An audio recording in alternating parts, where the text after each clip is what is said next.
Yeah, we're going to roll into game number 2 now because these players are ready to get underway. Ostkaka versus RDU. RDU looking to tie it up, but Ostkaka looking to take a big advantage in this match.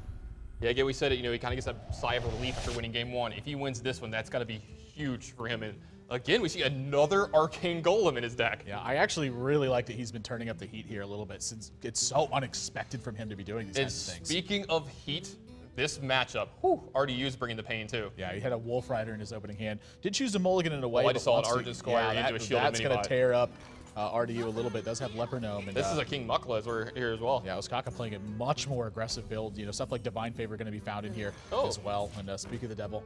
An Argent Squire, I mean, this is a spot I think where RDU is actually just going to play Freezing Trap right away. Now that he's drawn the bow, he may be having second thoughts about that. But this Leper Gnome needs to be protected right now. Yeah, you have to play the Freezing Trap here. You just need the amount of tempo that's going to create, and you need to get in this damage from your Leper Gnome. Now something I'm curious about though, Ostkaka has Coin Muster for battle. Does he want to Coin Muster and attack the Leper Gnome and let one of the tokens absorb the Freezing Trap, or does he really want this Argent Squire to hang around? Because if he goes with the slower play of this, RDU's going to be able to get in extra damage because of that Eaglehorn Bow. Yeah, no, there's a very good chance that I was going to say that he does do this Muster for Battle play, and I actually like it a lot because he still has a lot of really good plays next turn as well. He can still shielded Minibot plus Blessing of Might. He can still do King Mukla, depending on what RDU does here. He's going to take his time, and RDU going to be able to get 3 extra points of damage out of this bow. There's also a possibility this is something like Explosive Trap, but I think Ostkaka, it feels like that RDU is going to be playing a little bit more face up because trying to bluff Explosive Trap in that spot could be deadly. Yeah, we've seen a lot of Blessing of Kings out of here. We've seen a lot of bluffing going on here in HPL with their traps and stuff, and you've seen some people really do some really good bluffs as well. But I don't think that in that situation that you could ever put that on him. Yeah, we're gonna find out how Ostkaka wants to approach this one. He's gonna have to get the news one way or another. I think even if it is Explosive Trap, he'd have to pop it this turn. Gets the news that it is Freezing Trap instead.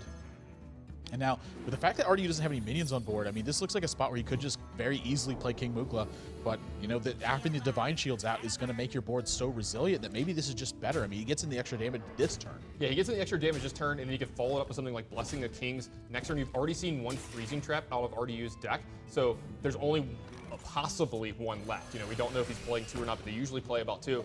And you can put him in a world of hurt if you put a Blessing of Kings on another Divine Shielded minion here. He cannot deal with these minions going forward. Yeah, we got a good old-fashioned race here, boys. We're going to have to see how Ostkaka wants to tackle this one. I mean, the pressure, RDU's got 7-9 damage just visible. He's got half his life total already visible next turn, utilizing only 2 mana. Yeah, I mean, he has to find the balance between this. Right now he's got 4, 5, 6, 7, 8, 9, 10, 11, 12, 13 damage.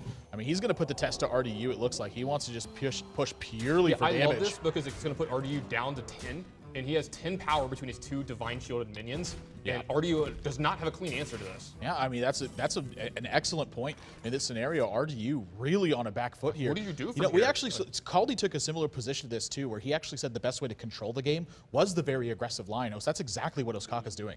Yeah.